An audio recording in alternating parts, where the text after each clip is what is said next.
আসসালামু আলাইকুম, welcome to my channel. আজকে তোমাদেরকে বানিয়ে দেখাবো আমরা সিম্পল একটা ভর্তার রেসিপি। যার জন্য প্রথমে আমি এখানে আমড়াগুলোকে ভালো করে ধুয়ে পরিষ্কার করে নিয়েছি। তারপর এমন একটা গ্রেটার দিয়ে আমড়াগুলোকে ভালো করে গ্রেট করে নিব।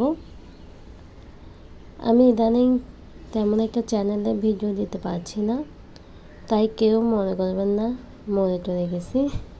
একটু পারিবারিক ব্যস্ততার কারণে ভিডিও বানানো ও এডিট করা সম্ভব হচ্ছে না, তাই ভিডিও দিতে একটু লেট হচ্ছে। গ্রেটারে যে ছোট ছিদ্রটা আছে ওইটা দিয়ে আমি সবগুলো আমড়াকে ভালোভাবে গ্রেট করে নিচ্ছি। তারপরে এখন এখানে সামান্য কিছুটা মশলা অ্যাড করব। এতে দিয়ে দেব স্বাদ মতো লবণ।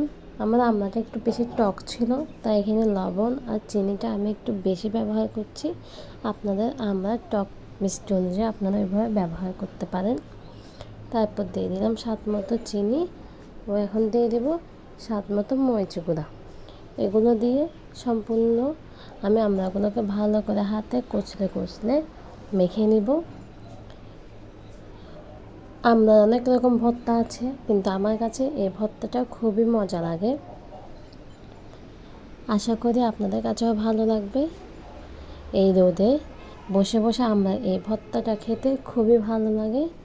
আপনারা একবার হলেও ট্রাই করে রাখবেন ও আমার চ্যানেলটা সাবস্ক্রাইব করে আমার পাশে থাকবেন। ধন্যবাদ।